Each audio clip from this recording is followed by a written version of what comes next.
Tonight, asylum seeker ban, Kevin Rudd's hardline stance on boat people. Police plead with the Sydney community to hand over a murderer. Freezing wet and snowy, the winter storm front heading to Sydney. An emotional end to an Australian World War II mystery. And the Aussies off to a strong start heading into day 2 at Lord's. This is 9 News with Georgie Gardner. Good evening. As of tonight, any asylum seekers arriving in Australia by boat will be banned from ever living here. Announcing the hardline decision, Prime Minister Kevin Rudd said all unauthorised arrivals would be sent to Papua New Guinea and settled there if they are genuine refugees. Brisbane late this afternoon. Kevin Rudd and Papua New Guinea Prime Minister Peter O'Neill. If that is true, Georgie, that today is the due date, then quite potentially, with delays, we could still be waiting in August. Indeed we could, Pete. Thank you very much. In the news ahead, the dramatic final moment of the Boston bomber. Also, the emotional end to an Australian World War II mystery. And the Powerball winner, who's $30 million richer, but where was the lucky ticket sold?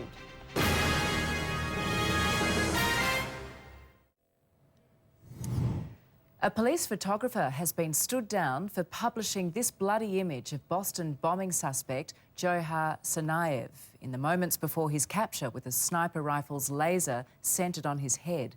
Sergeant Sean Murphy released the photo in response to Rolling Stone's controversial cover.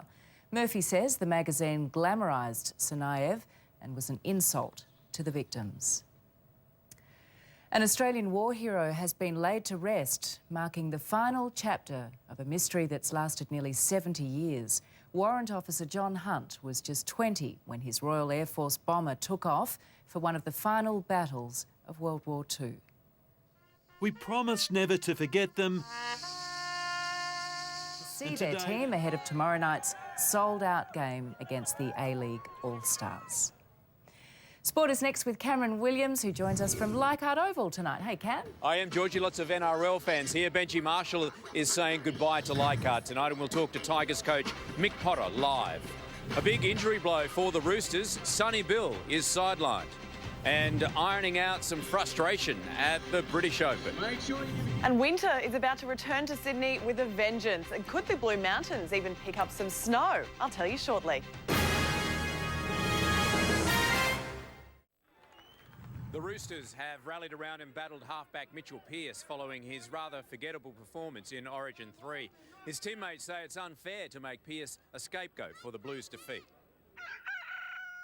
Back at training and with a smile on his face, Mitchell Pearce looking to first French stage victory this year.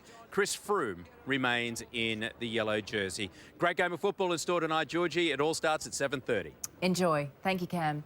Now to some breaking news, and there's a house fire emergency at Burwood. An elderly man is missing, feared caught inside. A woman in her 70s has been rescued. Ambulance officers resuscitated her after she suffered smoke inhalation.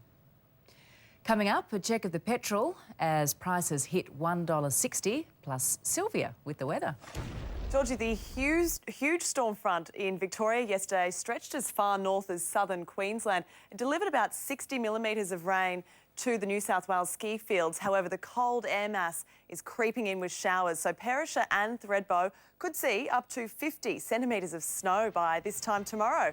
The weekend forecast is next. This weather report brought to you by Australian Super. It's Australian and it's super.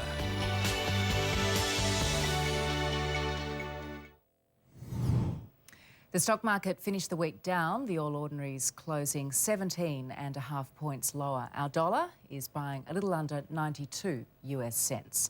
The average petrol price in Sydney is $1.46.9. The price cycle is on the way up, with average unleaded expected to break the $1.60 mark next week. Here's Sylvia. Thank you, Georgie. Winds peaked at 50 kilometres an hour in Sydney today, but the ominous clouds delivered very little. Parramatta was one of the highest scorers with just 4 millimetres. As we heard earlier, Sydney has recorded 5 consecutive July days above 20 degrees, and overnight the mercury settled on a very mild 15 degrees.